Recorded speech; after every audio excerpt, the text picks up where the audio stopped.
अस्सलामु अलैकुम वरहमतुल्लाहि वबरकातुहू। नाज़रीन, इस्तक़बाल है, स्वागत है आपका viral news live studio Jalgaon, Maharashtra, India में। मैं आपका मेजबान मुफ्ती मोहम्मद हारून नदवी।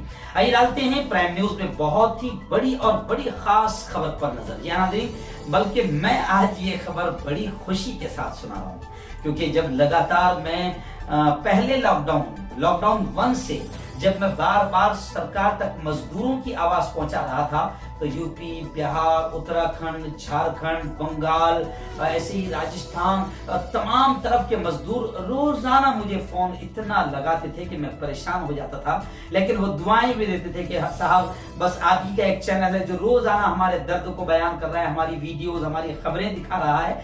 आज मैं ये खबर बड़ी खुशी के साथ सुना रहा हूँ कि जो मजदूर लाखों की तादाद में मुंबई में फंसे हुए हैं या किसी और स्टेट में कहीं पर भी फंसे हुए हैं, उनके लिए बड़ी खुशी की खबर इस वक्त सामने आई है कि मरकजी सरकार ने तमाम स्टेट्स की सरकारों को, तमाम रियासती सरकारों को ये आदेश दिया है, ये हुक्म दिया है कि वो फंसे हुए मजदूरों को, दिहाड़ी मजदूरों को, मुहाजिर मजदूरों को अपने घरों और अपने गांव तक पहुंचाने का इंतजाम करे। जी हां, मरकजी सरकार ने गुज़िश्ता कल बुध के दिन, यानी लॉकडाउन के तकरीबन 35 दिनों के बाद मुहाजिर मजदूरों को बड़ी राहत दी है और बड़ी खबर सामने आई है। सरकार ने कहा है कि मुल्क के मुख्तलिफ हिस्सों में फंसे मुहाजिर मजदूर या छात्र छात्राएं, स्टूडेंट्स अब अपने घरों को जा सकते हैं। इसके लिए रियासती सरकार बसों का इंतजाम करेगी।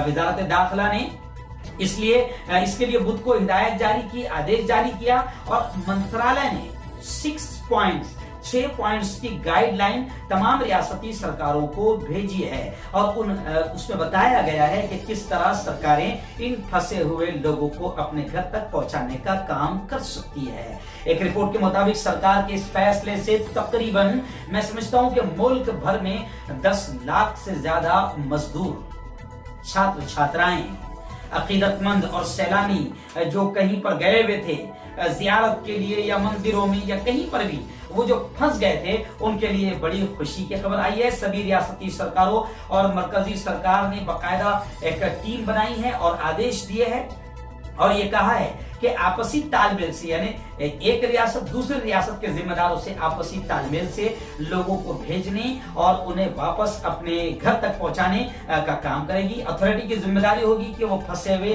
लोगों का रजिस्ट्रेशन कराएं। अगर कहीं पर कोई ग्रुप या कोई खानदान फंसा है और वो अपने वतन या घर जाना चाहता है, तो फिर रियासती सरकारें आपसी रजामंदी से उन्हें छूट दे सकती है। फंसे हुए अफराद की पूरी तरह से मेडिकल जांच होगी और जिनमें कोरोना की अलामतें पाई जाएगी उन्हें रोका जाएगा और जो निगेटिव होंगे उन्हें जाने की मंजूरी दे दी जाएगी। तो खैर, रोजाना मजदूर मुझसे कह रहे थे कि साहब ये कब होगा, साहब ये कब होगा, तो आज ये खबर मेरी निगाहों के सामने आई है।